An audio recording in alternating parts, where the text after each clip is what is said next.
holding my heat up. Late night, mom's crying, holding my sleep up. And I know in the door, got me clutching the floor. Back to the floor, one eye closed. Looking at the ceiling, thinking about robbing and killing. Cause it seems that's the only way I'm making a killing. But I'm sticking with rapping. Even though it seems I got a better chance on catching the lying. But I ain't with all that. I'm trying to open the door, you holding the floor, you get all that. So why should I have to go through changes? That means just won't go. I don't want to be famous. You gotta peep how I'm flowing. Cause I'm so deep, they need a map just to see where I'm going. We gotta keep up with the change of the game. Ain't nothing changed, but the times ain't gonna change. We gotta keep up with the change of the game.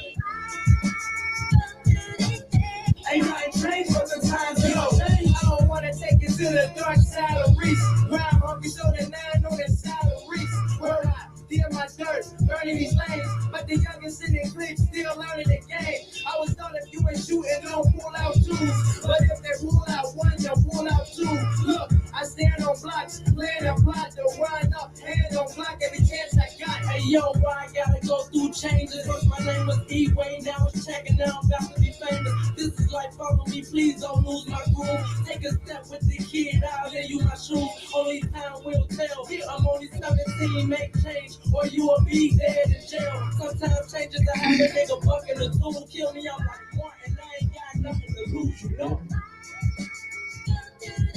We gotta keep up with the change of the game. Ain't nothing changed, but the times have changed. We gotta keep up with the change of the game. Ain't nothing changed, but the times have changed. Look, understand gangster before you expect to change. I'm too street to ever change. I'm too good to learn my ways and ever day. Show don't change your hood, come and show those names. My hood is show the flames. I done robbed them, shot at lanes. I push coke, no problem, off the lanes. They often say the boy young off the chain. Yeah. We gotta keep up with the change of the game. Ain't nothing changed, but the times ain't gonna change. We gotta keep up with the change of the game. Ain't nothing changed, but the times ain't gonna change.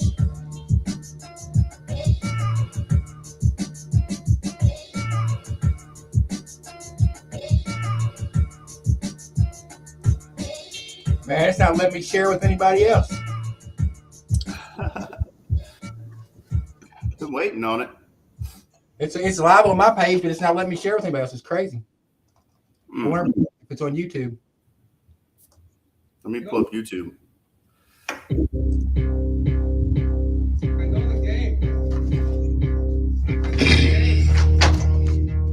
Yeah, it's not letting me link. I'm gonna. Which YouTube are you linked to? Terrace Horton.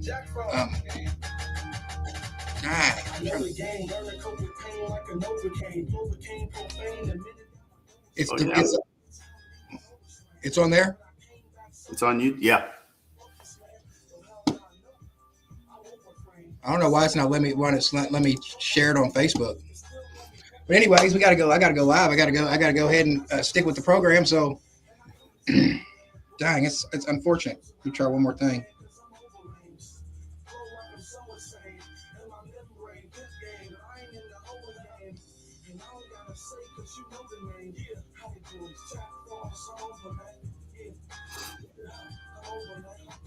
It's got some views to it, so it's something's going on. So let me see here.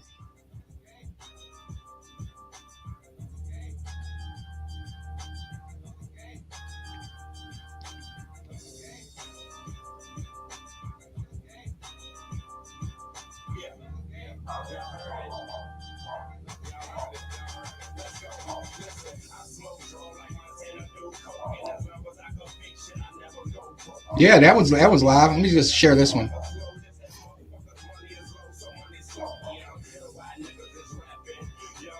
Yeah, check my page now. I think it should be up and going, and I'm gonna go ahead and get live on it, and I'll I'll bring you back on. We can use this for other stuff too. What's up, everybody? Terrace Troy Horton, the most interesting man in the Commonwealth of Kentucky. I am back with another season of On the 12 podcast. Watch now or watch later. We're going to get into here to the weather because we've got a very exciting episode for you. Unfortunately, I'm not able to stream live on my Facebook page right now, but I don't understand why, but we will get that taken care of sooner than later. So we're going to get in here into the weather. Today is going to be 50 degrees here in beautiful Covington, or we're in Dayton, Kentucky, actually, right now. Dayton, Kentucky, we'll go with the hourly forecast. The hourly forecast is going to look like this. And you can leave a comment there if you want me. The hourly forecast around 3 o'clock, it's going to be 52 degrees and partly cloudy all day. So we got the 50s, and going into the 10-day forecast here in Dayton, Kentucky, we have 49. Friday's going to be 65, but there's a 70% chance of rain. Saturday, 55, 40% chance of rain. So it's going to be a washout on that day. So, but we know what today is. Today is a day that we are going to be able to play some pickleball. So Dayton Pickle Club will have open play today, January 6, 2026, 203 Green Devil Lane. Let's take advantage of this wonderful weather. Yeah, today we're going to have the Dayton Pickle Club. We're going to have live pickleball going on today from 3 o'clock until we'll get there about 3 o'clock. Any day that it's over 50 degrees, you can guarantee that we'll be out there playing pickleball at the Dayton Pickle Club out at Dayton, the Gilliland Park. If you haven't been out to Gilliland Park yet to see the pickleball courts, they have done a phenomenal job on Gilliland Park. I'm going to move right along because I've got some very special guests that we're going to have to right next. We're going to talk about birthdays, and I got to give us, we're going to talk about Project 1099. Last night, we had Project 1099 kids got recognized at the Dayton versus Bellevue basketball. Project 1099 inaugural class recognition event happening at the Dayton High School halftime ceremony of the Bellevue versus Dayton basketball game was a huge success. All 6 kids showed up looking great and ready to receive their awards. Project 1099 graduates were recognized by their family members and community supporters to support the 10-week effort the boys put in over the summer, where they learned a variety of essential life skills. Solomon Sturgill, Isaiah Sturgill, Elijah Bell, Wyatt Perry, Eric Moran, and Damian Ware. Congratulations, Project 1099 graduates. That's pretty awesome to be a part of something like that. The Project 1099 kids, they put in a lot of work over the summertime to make sure that they went through a 10-week program where they learned how to tie a tie, make a basic meal. They did a lemonade stand to where they made $460. They also trained with a Division I athlete, my son Cameron Horton and my other son Christian Horton, and Don Beeger, one of the board members. And I'm going to bring you a whole lot more to Project 1099. You see a picture of Damien right there. What a good kid. I can't wait to build more into his life. Coming up soon. But I'm moving along because I got something really, really special for you today. This is the first one. Welcome back to On the 12 podcast. I've took a little hiatus, but this is the 5th year in a row in the 10th season that I brought to you this kind of programming. So, and moving right along, we're going to go to some special birthday shout outs to one of a dear friend, Eddie Vaughn, Macho Means. I was just playing your music. Let me see if I got it still.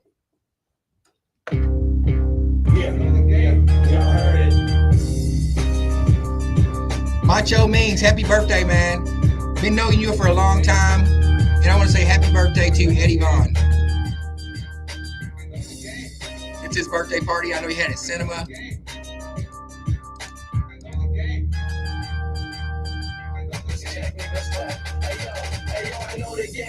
That wasn't Eddie. Here's Eddie. Let's see what he's talking about. It's his birthday.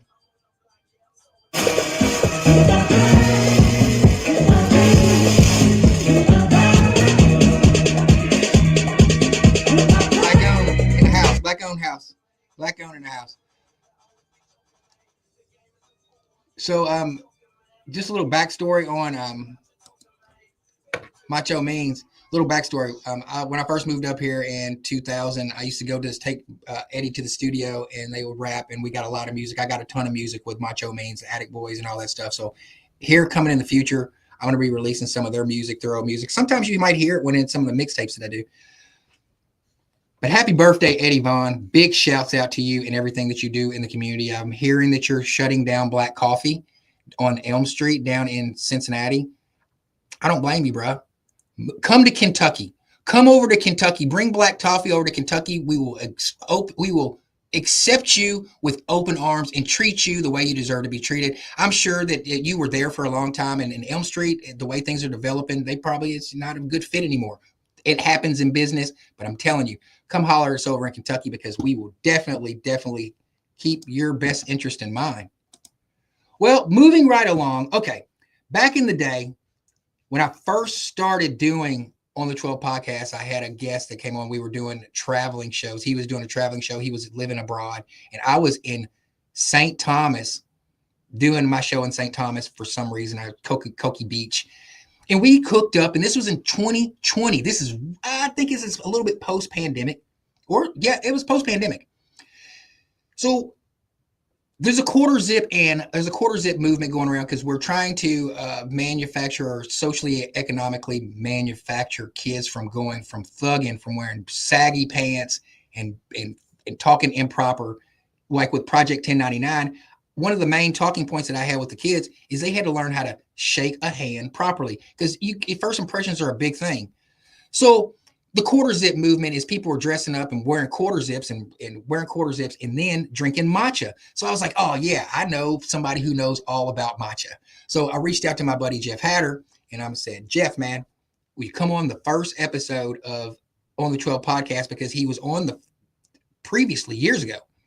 And I was like, so, because he knows On the 12 podcast, and he's been there around for a long time in Northern Kentucky. So now he's moved back to Northern Kentucky, and he started his own yerba mate business, because he schooled me. I thought that matcha and yerba mate were the same thing, and he said it's not.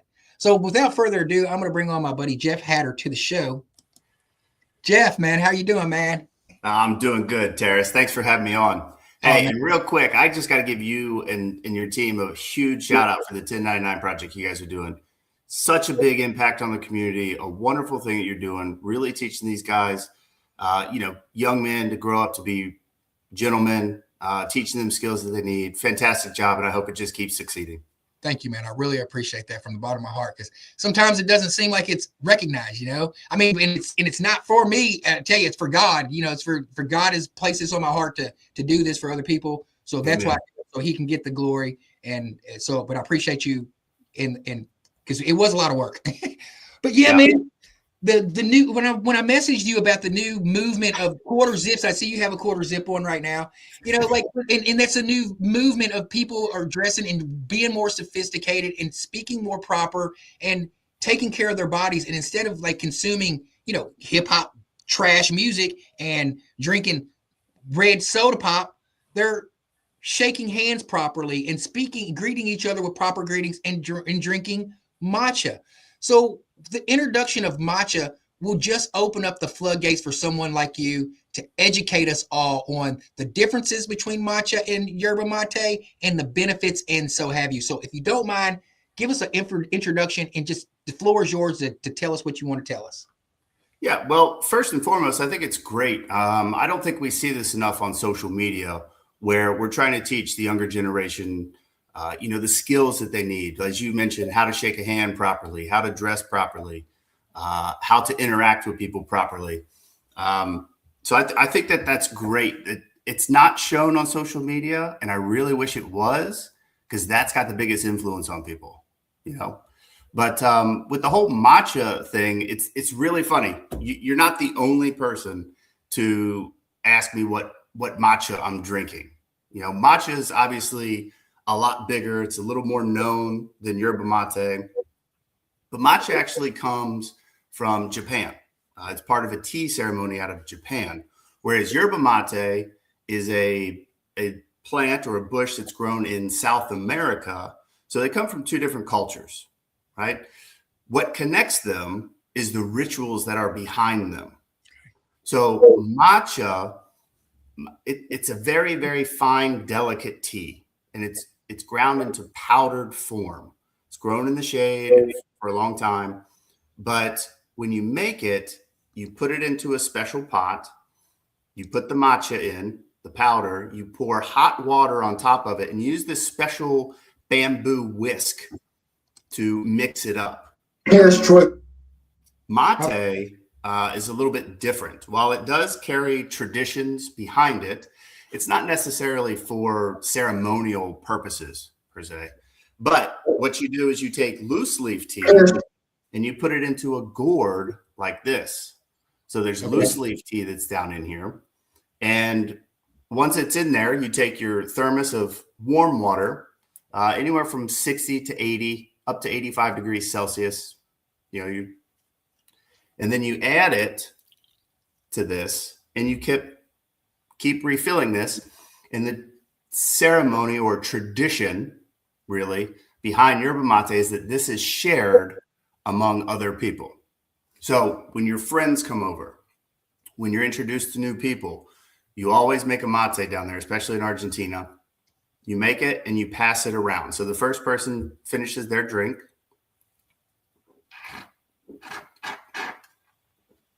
Then it gets refilled and it's passed along, right?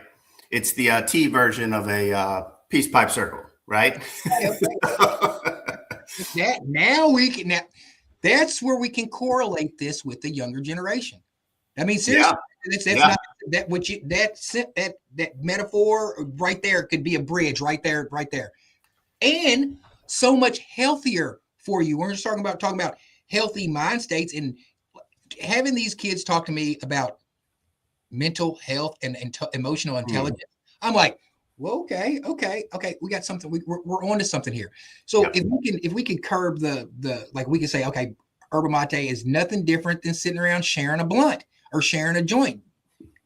Same, just replacing it, same ritual. Instead of breaking down the weed and putting it into a blunt and rolling it up and passing it around, this is a healthy, even more healthier choice. Would you say? Or oh, absolutely. The health benefits are just out of this world when it comes to mate. And going back to your point, I think this younger generation, they really do understand mental health. They understand the struggles that, not long ago we were going through COVID. They were sitting at home. They couldn't see their friends. So mate is what brings people back together, right? And the health benefits of this, I personally, just through research and stuff, have to say this is probably the healthiest drink in the world. Not only does it have natural caffeine in it, but it's got antioxidants, anti-inflammatory properties, vitamins, minerals. It helps with blood circulation. It helps with your gut. It's got theobromine in it, which a lot of studies are coming out talking about theobromine that you can find in cacao. It's that mood lifter, but it also is like a anti-aging property. So what's cacao? Cacao, like it's cocoa, kind of like the cacao, CACOAO. Like yes, but cacao. Yes. You can elaborate a little bit on that because I'm decently familiar with that, but hey, I'm here to learn today. So elaborate on the cacao for me if you don't mind. So from my understanding, and I could be wrong on this, I haven't gone down that route before, but cacao is the same. It comes from that bean and it's ground up. It's more of the natural, the way it comes off the plant. When you get like cocoa and hot chocolate and stuff, it's been processed and it's got, it might have a sugar added to it or something added to it. It's just that natural, and I believe it's a bean. Cacao, I believe, is a bean that comes out and it's just ground up. And the reason why I'm saying it, because a lot of people use cocoa butter like for their skin. They use cocoa butter for your skin, and I know that they have cacao versions of the cocoa butter. Like okay, but I think what we're finding is all these natural products and the impact that they're having on our health is just way better than anything we have now. We've been spoon-fed just junk for too long. Even stuff that's approved by the FDA is junk, right? You can go on and on about all that stuff, but when we get back to mate is there for energy, focus, clarity, and health. It's all of them combined. So if you were to take matcha and get some of the benefits from that, you take green tea, get some of the benefits from that, get coffee, All these things mixed together. It's like that's what's in yerba mate. So well, I want to go over the ritual part of it again, because it correlates to me. I get it, because we've talked about this a couple other times before. So Yeah. I'm going to go to this video that we had of the yerba mate, and kind of I'm going to go to your website. So and how people can navigate your website to see exactly where they can purchase and get more information about yerba mate. Yep. So, and NorthstarYerbaMate.com. So that's where we're at right here. We're at North Star Yerba Mate. Yeah, and if you don't mind, while we're doing this, and I'm going through the website, give a plug to your business, what you do, how they can get a hold of you. I mean, we got like 10 more minutes. Let's spend that talking about North Star Yerba Mate, how they can get a hold of you. Your website looks amazing, by the way. I like your visuals. I mean, it seems like you and I want to give ask a question. Like, you just moved back in the country in the past, we'll say 4 years. Because 2 years ago now. Yep. 2 years ago. I mean, where were you at before when you learned about this yerba mate? And let's talk about your website as well. Yeah. So I lived in South Korea for about 15 years, and I was drinking yerba mate over there. Started my own little podcast, Yerba Travels, trying to talk to people around the world while introducing a little bit of yerba mate to them. Moved back to the States the end of 23, and I really wanted to share yerba mate with people. Just the health benefits, the energy that you get. You can use it as a pre-workout. You can use it midday, all this stuff. Whatever you're doing, you can use this. But the issue that I was having is I was sharing this with people. While they liked it and they loved the effects of it, they didn't really care for carrying a gourd, adding loose leaf, carrying this stuff around with you all the time. So a buddy of mine, Mike Kennedy, he runs the Focal Flip podcast. Yeah, Mike. Shout out to Mike, man. What an awesome human. Absolutely. Shout out to you, Mike, and Focal Flip. Great podcast if you guys don't listen to that. We got together and thought, how can we bring this to the U.S. market where people can get the benefits and still enjoy it kind of on the go? So we started North Star Yerba Mate. And what we did is we put it in an instant form for people. So I'll show you really quick. I'll brew this up. Super, super simple. You take a teaspoon, grab yourself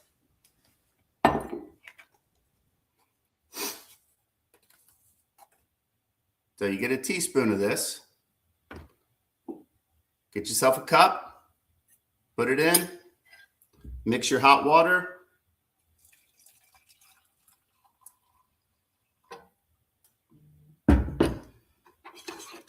Stir it up, and you're out the door. That easy. It's that easy. It's that easy. So you're getting all the health benefits. You're getting that energy. You're getting that focus. You know, we've got people that use this as a pre-workout, a post-workout. We have businessmen who use this before their sales calls, police officers, firefighters. We even have mothers, stay-at-home mothers who just need that extra kick, that extra energy to get through the day. Mix it up. I'm gonna play. You care if I play this review real quick? Yeah, sure. Another yerba review today. So on my yerba travels, I do reviews of different types of yerba mate, the loose leaf style. Uh-huh. There are different cuts. There's different flavors. Obviously, thousands of different brands, and this is just examples of what I do. Such a long time, and I finally got my hands on some. Let's see how it is. Oh, that's one.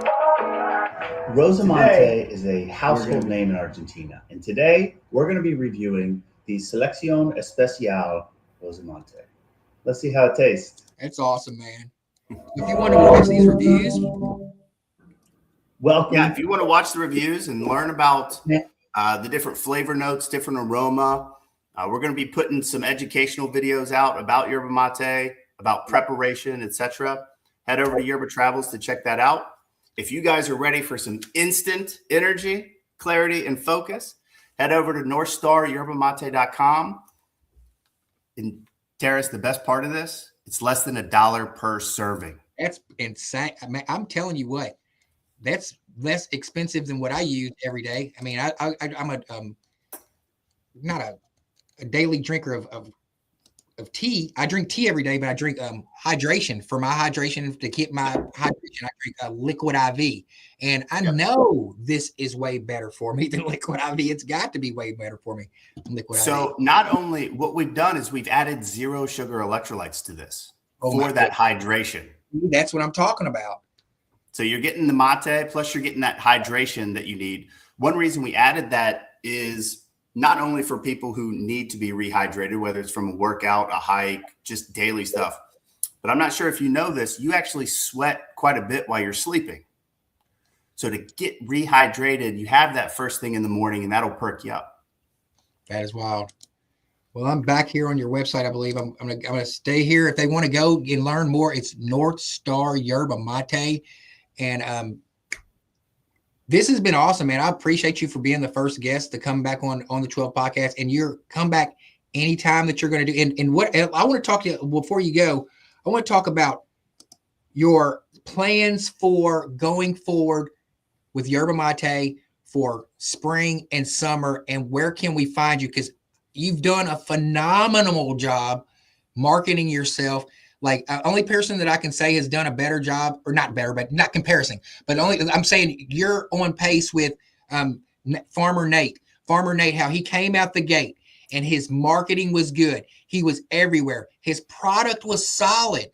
Therefore, he received the benefits from having all of those things in line, you know, and I can see you on that same trajectory path as far as your marketing is good. Your packaging is great. Your product knowledge. So what is in the hip hop community, we call it Chitlin circuit, where you go around to different farmers markets and different places to be seen.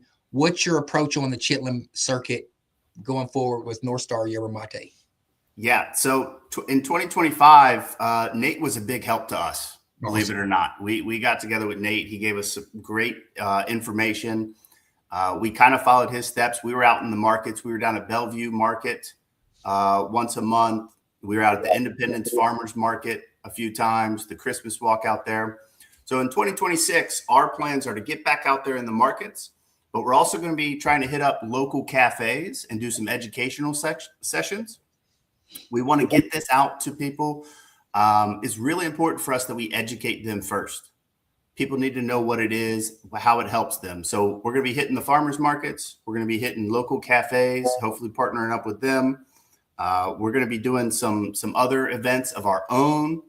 There's going to be some live streaming events coming up this year. It's the year 2026, big year for us.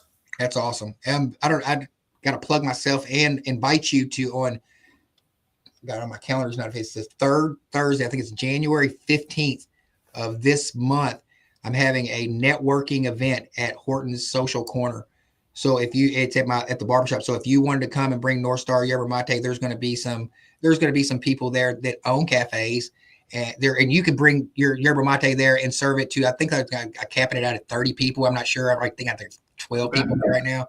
And then if you want to come and present to them, and there's going to be some people who are in media who can, potentially just us networking one with each other, like-minded people who understand this part of it, because this is the most important part. This is what I'm trying to educate. How you're educating on Yerba Mate, I'm trying to educate business owners of the importance of what we've been doing for 5 years is marketing ourselves on social media, being comfortable in front of a camera, being accountable for people can hold us accountable for, hey man, what you told me was some bullcrap, or this, what you served me was some bullcrap. And we're like, oh yeah, maybe we're not all out for a cash grab. We have a mission with this. So yes. I appreciate what you're doing and inviting you to come and share your story or share your gifts with our people on January the 15th. And thank you for showing up, man, on time and all that good stuff. It makes programming so much better. You already know. Absolutely. Well, thank you again for hosting me, and I cannot wait to spread the word on mate and get people living a healthier life. That's what I'm talking about, man. Thank you so much. See you soon. Thank you. That was Jeff Hatter from North Star Yerba Mate. Man, what a great start to the season of On the 12 podcast. I've definitely got to pace myself because I get to moving fast and talking really fast a lot of times. So if you have questions or want to know anything about On the 12 podcast, we go live on Tuesdays. I'll go after this. I'll be going live when we start back programming for Hot Mic Podcast. We go on live at 1:00. So I'll be going on Tuesdays from 12 to 1. Same programming. I'll be bringing you whether we're playing pickleball that day or not. Then we'll go into some birthdays. Then I'll have the guests, which the first guest was North Star Yerba Mate. Next week, I've already got my guest lined up for next week. And it's Damon Lynch IV. He's running for Congress over in Ohio. He's got some outspoken opinions on Donald Trump and the war that's going on or Venezuela. But Damon Lynch IV is going to be my next guest, and that's going to be on next week. So, yeah, man. So that's what we got going on with On the 12 podcast. And we want to hear from you as well. We want to hear from you and what you guys got going on. So we're going to quickly move to the next segment of our programming, which is sports. Let's talk about these Bengals. Cincinnati Bengals, season's over. We lost our last games to the Browns. I wouldn't say it's a disappointing season. You know, like I'm not giving up on the Bengals yet. I'm still a Bengals fan. I'm not going to give. I took a point right before they fired Marvin Lewis. I stopped cheering for the Bengals because my little $200 matters.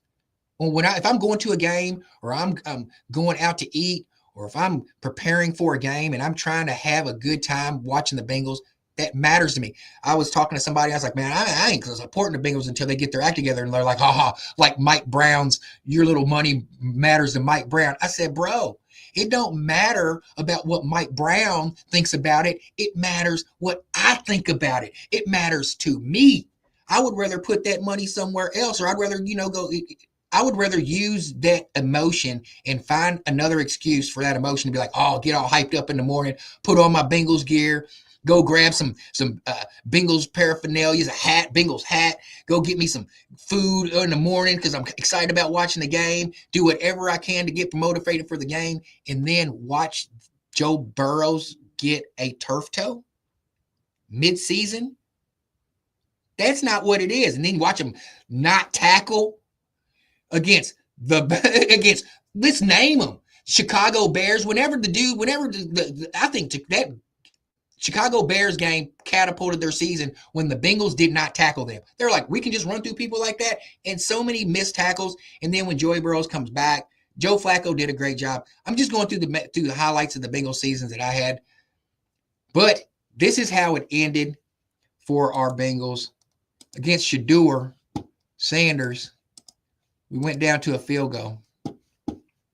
Bajorquez is the holder.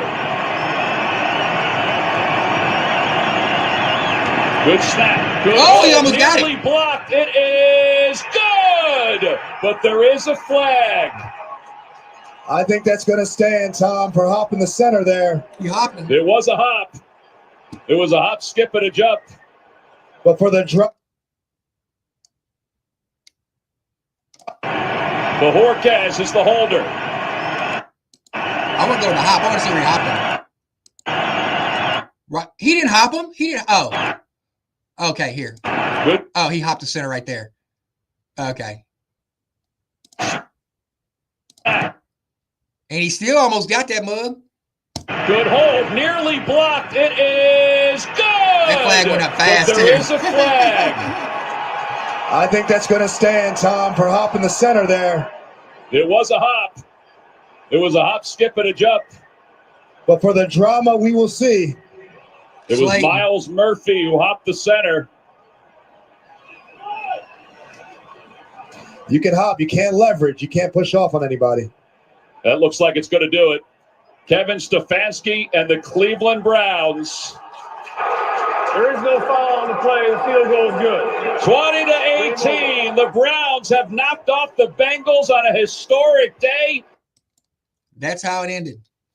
That's exactly how our season ended, ladies and gentlemen. Is jump in the center. Shedeur Sanders, shout out to Shedeur, because I really do believe that Shedeur Sanders is going to be the next generation type quarterback for the Cleveland, because they haven't had a quarterback to stick. I do believe Shedeur is going to stick if we're talking NFL.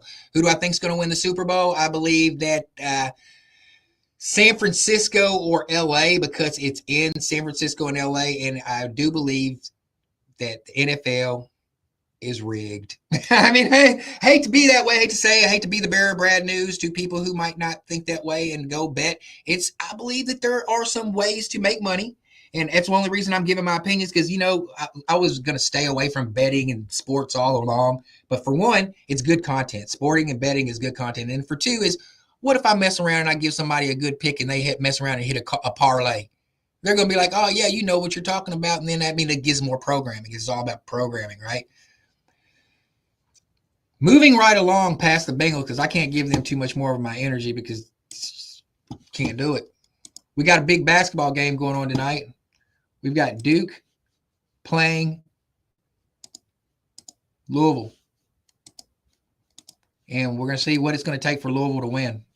What's going to take? What has to happen for the Louisville Cardinals, minus their starting point guard? Minus their starting point guard. And when Mike Kell is not in, Louisville does not look the same. He takes the game over. Without Mike Kell, I don't know what we're going to do. To defeat the Blue Devils. Great question, by the way. What would it take for Louisville without their starting point guard to defeat the Duke Blue Devils tonight in their game? It comes on at 7 p.m. tonight on ESPN.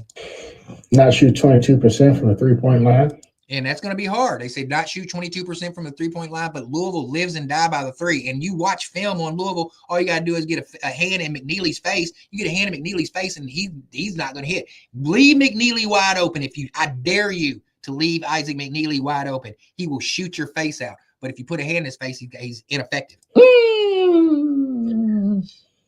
That's been their bread and butter. That's why they've been doing. But yeah, you can't shoot 22% from the three-point line and expect to beat anybody, much less Duke. What's going to take for Louisville to get a victory? Like you said, T-Rock said one thing: we can't be shooting those unnecessary, 3-pointers and then come up, be 25, 22, and. But we live and die by the three. But when that game when Case and Pryor hit 3 threes in a row, everybody was like, yes. He turned around and hit 3 threes in a row. When they get hot like that, I mean, it's hard to beat them. But against Duke, we're going to have some type of big man presence. Who's going to do it? Who's going to do it? Is it going to be Farr? We think we got it. Frew, I don't think Frew's got it. Case and Pryor, he's not bodying up that much down there. And we don't play that way. Down the bottom, if we don't match up with them, because we pull our big man out up top and run that post screen, shoot the three type of thing. They kill us on the board because we're going to have something to get some rebounds, putbacks. So need some inside pressure and some positioning, get some rebounds, because we just don't want just to get killed in the inside, I think. Well, and I think you hit it on the head. I really think that Zoo has to play in this game. You can tell these dudes are from Louisville too, because the way they talk. Well, us Kentuckians, we got our certain type of dialect when we talk. Louisville dudes talk a certain way. Kentucky E-Town dudes talk a certain way. Northern Kentucky dudes talk a certain way. Shouts out to my Louisville dudes, and I got your dialect down. He's going to have to play big because Hantley cannot guard Boozer. Hantley cannot guard Boozer. Guard Boozer. You do not even attempt that. But I'm saying with the Frew situation, Frew averaged only 23 minutes a game, 11 points, 6.9, so 7 rebounds. That's good numbers. What'd he say? Let's back that up and see what Frew's numbers are, because that's good numbers. He said Frew averages a certain amount of points a game. I want to see what he said on that one, because 11 points. 6.9, so 7 rebounds. That's a good add another minutes. 10 minutes on there. Okay. Blues probably going to give you 16 and 10. You cannot let Boozer in. Good point, Will. If play Frew more. Give Frew more minutes this game. Okay. Get away without having to play defense. And if you're jacking threes all over the place, they not have to play defense. Louisville is a great point. We shoot so many threes, it does not make Duke or any other team have to play defense. If we get into a set, because we've got one set, Khalifa or Frew holds the ball at the top of the key, runs around, waits for somebody to get open in a three-pointer line, and hands it off to him, and then doesn't cut. And if nobody cuts, they turn around and shoot the three. It's all three. It's a three-pointer free throw related shooting team. Go to the line. Big time. T-Rock, give me a prediction. We got predictions coming up. It's going to be a hard one. It's going to be a very close game. But I can't bet against my Cardinals. Ooh! At home against Duke. We call it 778 Louisville. Ooh, 77-78 Louisville from T-Rock. 82-73 Duke. I think it's going to be, hopefully, but I think it's going to be a close game. I think home court is going to be big in this one. Let's see. So we're going to see. All right. That's one prediction right there. Let's see here. Oh, I missed that whole share screen. That's wild. That whole share screen got missed. It happens. Anyways, we're talking about Louisville basketball, and in order for Louisville to win, they're going to have to stop Boozer, which is going to be daggum near impossible with stopping Boozer.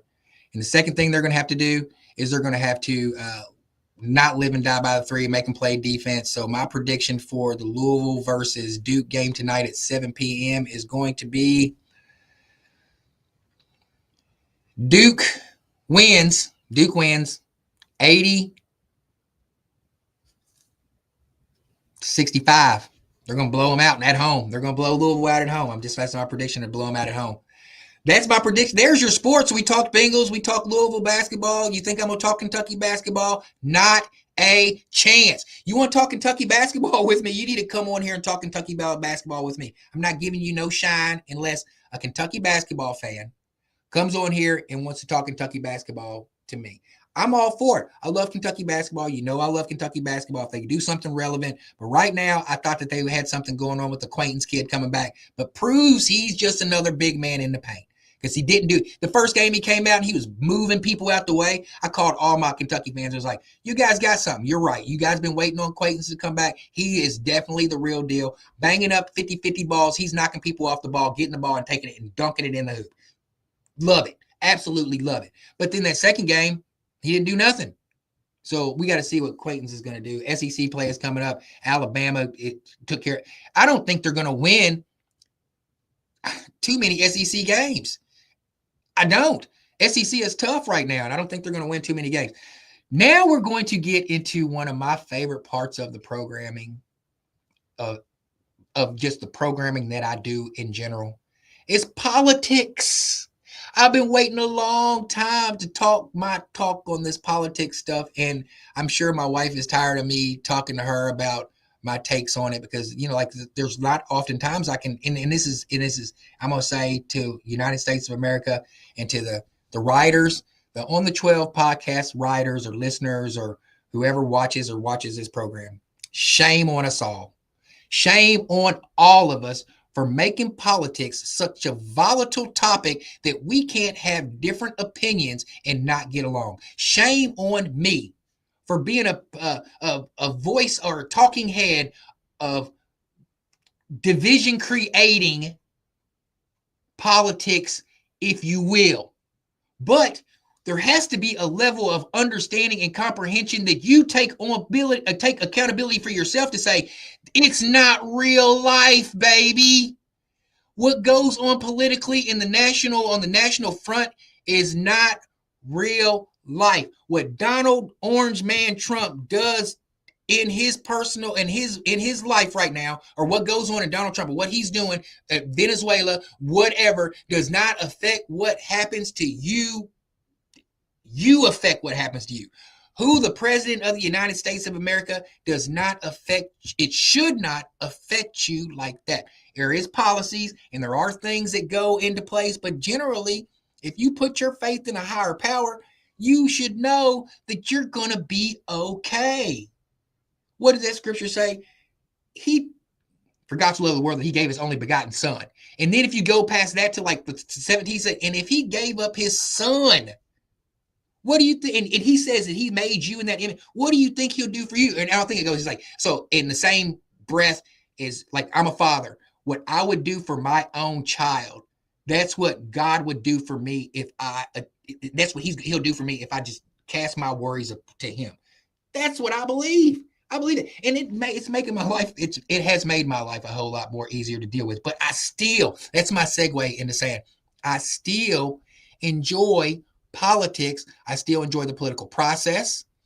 I've engulfed myself in the political process to the point to where I'm an elected official. So I'm not just talking about things that I don't know. I went through the process of filing for candidacy, running for an elected official, getting beat my first time out there, having the resiliency to run again, to learn from my mistakes and actually win. And I don't believe that I will be defeated in the future as long as I live and treat my life scandal-free. I'm trying to be scandal-free, and I'm trying to pray every day, and I read up here. I'm in here every day, and I'm not ashamed to say it. I'm in this word every single day. So if you get me, you're going to get you. If you get me, you're going to get one that I've seen several people in my life. I've seen, because people are church hurt, and I've seen several people in my life work the Bible the correct way. My mother worked the Bible the correct way, and she got the fruits of her labor. Full of her hospital room was full when she went to go see her maker. When she passed away, she had all her kids with her in the room, grandkids, great grandkids, husband, brother, sisters in the room with her, because I seen my mom work that Bible the right way. I've seen Mr. Wiley, A.B. Wiley, the guy who I trained up underneath at the barbershop, he was my childhood barber growing up, went to barber school, did my own thing. It didn't work out. He told me to come sit up underneath him for a year and a half, sat up underneath A.B. Wiley for a year and a half. He died when he was 43. I seen him live the Bible the right way. And when he died, he's on the phone praying with his preacher, and the preacher's praying for him, and he's praying for the preacher as he's dying.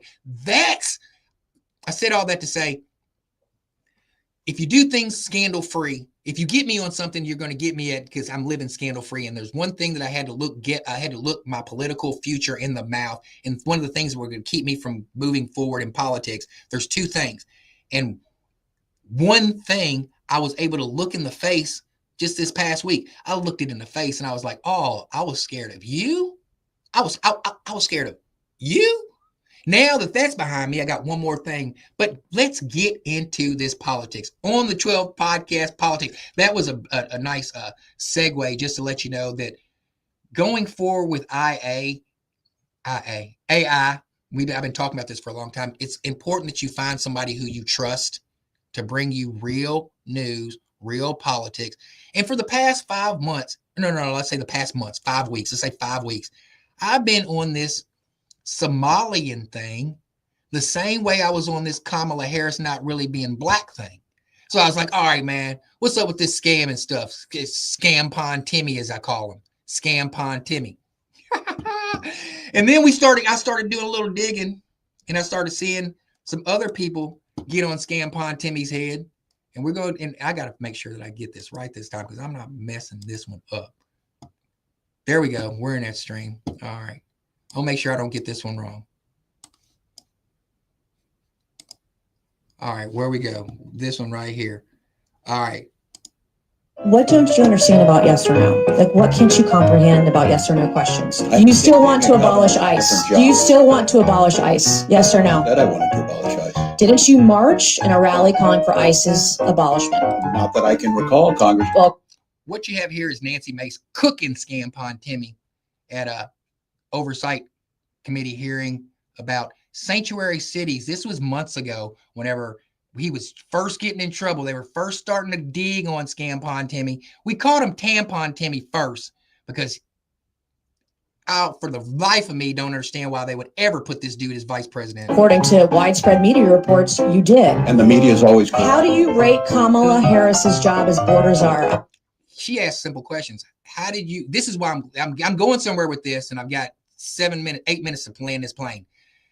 I'm going somewhere with this. Nancy Mays was asking him, how does he feel about Kamala Harris picking him as vice president? And listen to this part. On a number between 1 and 10. He said, no. She said, how do you feel about Kamala Harris being the border czar? Because she was in charge of immigration. And at that part of Kamala Harris being involved in immigration, an unprecedented amount of illegal immigrants flooded into our country. To the point to where Donald Trump had to come in, and I'm not a huge Donald Trump fan, but I do what he did, what he said he was going to do. He had to the point where he had to come in and he had to deport or have people self-deport at a just as fast as they came in, they've left. How was she as border czar? I wouldn't have a way to measure that. I was not in the administration. Weren't you her running mate for vice president? As in the campaign. And you can't rate her role as border czar on a scale of 1 to 10. Was she great at 10 or was she a 1? Terrible. I think her proposal that she put forward to make sure we had the bipartisan immigration. It wasn't bipartisan. Well, that's one thing I gotta do say. There was a bipartisan bill that was put up in place to get this immigration thing in place, but the Republicans did not go through with it. Mike Johnson and all them wanted to use it for whatever they wanted to do and to run an election off of it. So they did not pass that bipartisan bill. So they wanted to use immigration as a talking point. So good point, Scampon Timmy. I'll give you credit where credit's due. You got her on that one, but she's gonna get you here. Did you ever personally speak with Kamala about Joe Biden's cognitive collapse? Did you ever speak to Kamala about Joe Biden's cognitive collapse? In other words, did you talk to Kamala and be like, man, we got to get this crazy old ass yak boy up out of here? Not that I can recall, Congressman. Not as her running mate for vice president. You never once talked to her about the president and why she was nominated instead of him. So she asked him, she's like, I can't believe that what kind of meetings are you guys having if you're not saying, okay, you're now the nominee for the presidential candidacy for the Democratic Party, and you're not talking about this kind of stuff? Bullcrap. Bad actor, Scampon. No, not that I can recall. What kind of operation were you guys running over? What kind of operation were you guys running over there? Were you spending gajillion dollars to get Megan Thee Stallion to come out and twerk and get nothing out of it? I was more concerned with Donald Trump's cognitive. Oh, you're concerned with Donald Trump. Thank God. Trump deranged syndrome right here, baby. He's president and J.D. Vance is vice president. And not saying that I like J.D. Vance, but I'm sure glad that Donald Trump is president. Not saying that I like J.D. Vance, and we'll get to that later on in many other. I got 10 more minutes, and I'm going to land this plane before I do this. I'm not going to talk about J.D. Vance too much, but on the 12 podcast, we're going to expose J.D. Vance to some things. Not you. Have you ever served in a combat zone, Governor? I haven't. Because she's asking him this because he was trying to steal valor when he first came. They tried to say, oh, he's a combat veteran. And they were like, blah. Congressman. Okay. Are you still friends with school shooters? I have never been a friend with a school shooter. Did you say you were friends with school shooters on the debate stage? Oh. Is bullying okay? Is bullying okay? Mm-hmm. Is bullying okay? Yes or no? Is it okay to bully somebody? I think yes or no? Time to push back at a bully. So yes, I do think there's a time. So you think it's okay to bully others? I think it's okay to bully the bully. Although you're showing that the Democrat Party is a party of violence. What is a woman? What is a woman? I think she caught him off guard on that when she hit him with the "what is a woman" thing, because that's an old tactic they use for Marjorie Taylor Greene. I mean, they not Marjorie Taylor Greene, but the Supreme Court justices. Good question, Nancy Mace. She cooked him on here. Question. I'm not sure I understand the question. That, okay. What do you want me to say? I want you to say that a woman like me is an adult human female, that men can't become women. You guys are the party of violence, and you're the party erasing women. You don't respect us. You're a bigot. You're a misogynist. You're a sexist. Mr. Chairman, I yield back. If it's Mr. Chairman, I yield back is what she said. Mr. Chairman, I yield back. So I'm going to go right back into Timmy. So from that, Scampon Timmy felt the heat. He felt the heat coming. He felt the heat coming. Scampon Timmy did. So we're going to go into his next little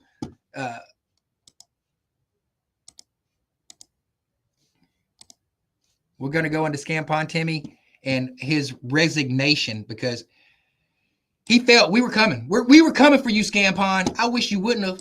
Well, good morning, everyone, and Happy New Year. Like many Minnesotans, I have to tell you, I was glad to turn the page on 2025. It was an extraordinarily difficult year for our state, and it ended on a particularly sour note. For the last several years,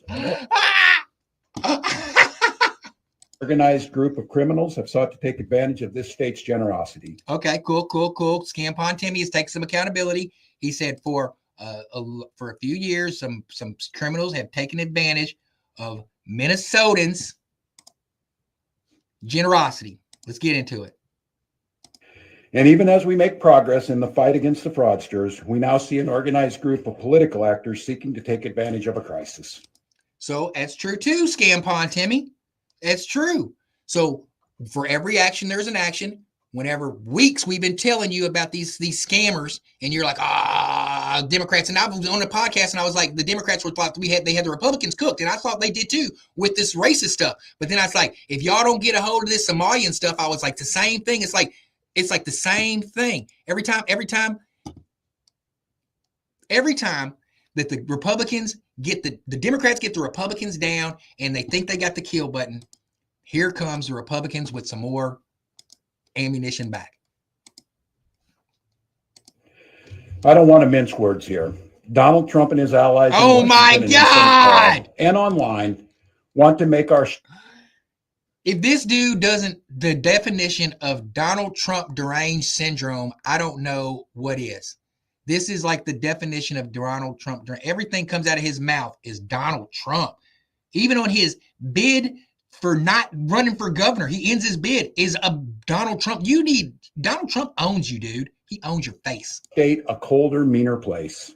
They want to poison our people against each other by attacking our neighbors. And ultimately, they want to take away much of what makes Minnesota the best place in the country to raise a family. The best place in the country to raise a family? Oh my goodness. In September, I announced that I would seek a historic third term as Minnesota's governor. And I have every confidence that if I gave it my all, we would win the race. Yeah, if you took some more Somalian money, because all you have to do is kowtow to the Somalians and you'll win. They've got enough votes that you could win. But as I reflect on this moment with my family and my team over the holidays, I came to the conclusion that I can't give a political campaign my all. You cannot, because we were going to shoot for you the entire time. You were public enemy number one. So I'll give Scampon Timmy props for knowing he had the target on his back, and us content creators were coming for him. Scampon Timmy. Every minute that I spend defending my own political interest would be a minute I can't spend defending the people of Minnesota against the criminals who prey on our generosity and the cynics who want to prey on our differences. So true. We'll use it. If Scampon Timmy would have stayed within this race or even tried to move himself politically, he's done. Exit right, Scampon Timmy. You're gone. Like Jonathan Cain, like all them other, like you're gone. You're done. Your political career is vice president hopeful with the worst ran political campaign in history. The campaign that lost the most money, wasted the most money, taking celebrities around twerking on stage with abortion clinics, Planned Parenthood abortion clinics out there outside. Come on. You're gone. You're done. We like the people who are really in tune with this political stuff. We ain't got no time for it on Scampon Timmy or on the right, the JD Vances. No time for it. No time for it. Let's go back to this his commencement speech before he commenced. So I've decided to step out of this race, and I'll let others worry about the election. Because now while I focus on the work that's in front of me for the... Anyway, Scampon Timmy did his thing, man. He did his thing. So he's done. I have to say, Scampon Timmy, I'm glad you're out. Honestly, I'm glad that you are done with this race. I'm glad that you're done with the whole political thing. It has been a pretty awesome first episode. I had some technical difficulty that I wasn't able to stream on Facebook, on my Facebook page. It's something with the privacy settings that are set on there that I've got to figure out. But, nevertheless, got this hour in. Had a great time with Jeff Hatter, my first guest of the new season. And if you want to know how to get more involved with, you can follow us on Patreon. You can go to patreon.com, Ask Terrace Horton, and you'll get to watch I'll have all the content up posted on that. I'll go back in and I'll get some reels from that. So if you want to know more, or if you want to be a guest on the 12th podcast, reach out to me. I'm pretty easy to find. Next week, coming up, I have Damon Lynch IV. He's running for Congress in Ohio. He's going up against Greg Landsman. I think he's going for the Democratic spot. I don't know what he's doing, but I really like his outspokenness. And we're going to get him on the program and see exactly what he's going to be talking about and what he's bringing to the table. Can he win? First time against Greg Landsman? It's up to you. It's up to you to decide. And in closing, I want to give a special shout out to the kids from Project 1099 one more time. What they went through this summer was not easy, to commit themselves to 10 weeks of learning to do better, holding each other accountable. The other things that we learned, they learned to tie a tie, make a basic meal. We ran a lemonade stand to where they ran a lemonade stand. They got proper licensing. They had to go down to the city and talk to the city manager and the mayor and the city administrators to get proper licenses. I showed them how to do things the correct way. Then they went to a field trip where they got to see the firehouse, the Bellevue Dayton Firehouse, got a tour from the chief of the fire department, met with the firefighters, met the mayor of Bellevue that day. Then they had a Division I basketball track star. My son Cameron Horton came in and showed him some things and taught him how to have, if they wanted to go, because everybody said they want to be football players and athletes when they grew up, knowing they ain't gonna do that. I told him, I said, y'all need to have more realistic dreams. You ain't built that way. I could tell. But anyways, then I had my buddy Ed York, who is an excellent human being. He's been married for longer. He's one of the married men who I trust that could talk to these kids on a way that they would understand and listen, and talk to them about the importance about marriage and who you marry, is how important it is of who you marry and who you partner in marriage with. And Joe Tucker came out and taught them the importance of being a home owner. The overwhelming theme of Project 1099 I try to teach these kids was there's 2 ways to amass wealth in the United States of America. And you walk up to any of my Project 1099 kids right now and you ask them, what are the 2 ways you can amass wealth in the United States of America? The 2 ways that are surefire, never fails: stock market and real estate. So we had Joe Tucker come out and talk to him about the importance of buying property and being a real estate owner at a very young age. My name is Terrace Troy Horton, the most interesting man in the Commonwealth of Kentucky. I am so happy right now, man. This is what I like to do. In 2026, I'm doing everything that I love: DJing, cutting hair, making music, and doing On the 12 podcast. Let's go. I'm out.